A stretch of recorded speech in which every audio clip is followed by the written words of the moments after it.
Hello, in this video I'm going to go through IMAT 2012 question 25. So in this question we've got that a radioactive substance P decays into another one, Q, and then Q decays into R and R does not decay. And they also give us this graph of how the quantities of P, Q and R vary during an experiment. And the question is, what do the graphs 1, 2 and 3 represent?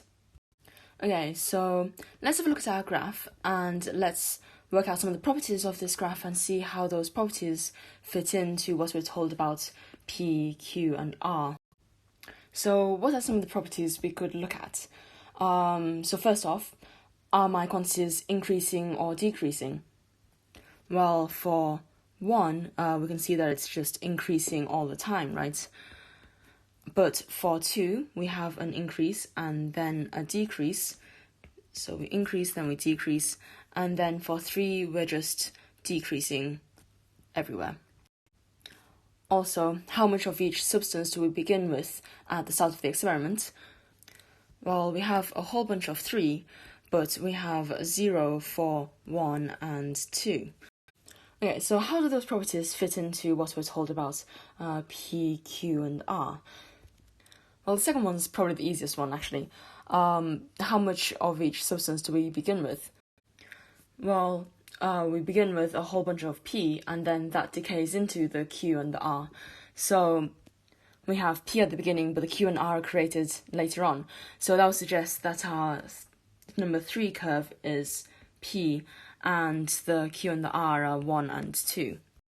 Okay, so what about the whole quantities increasing and decreasing thing? Well, what processes do we have by which the quantities can increase or decrease? We have radioactive decay, and we also have the formation of new elements from the decay. So first off, we have P decaying into Q. So P is decaying, which means that it must be decreasing, and our Q is being formed, so this is increasing. So this also fits in with P being graph 3, because graph 3 is always decreasing.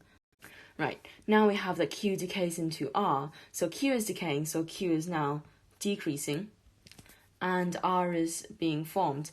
And then we have that R does not decay, so R can only increase, it doesn't decay or reduce in quantity. Okay, so we have that Q is increasing, but it doesn't increase forever because it also decays. And we have that R is increasing and R is always increasing. Okay, so let's do R. What's R? Which of these graphs 2 and 1 is always increasing? Of course, it's 1. So R is going to be represented by graph 1, and that of course leaves Q to be represented by graph 2, which we see increases and then decreases. So we have 1 is R, 2 is Q, and 3 is P, which gives us answer A.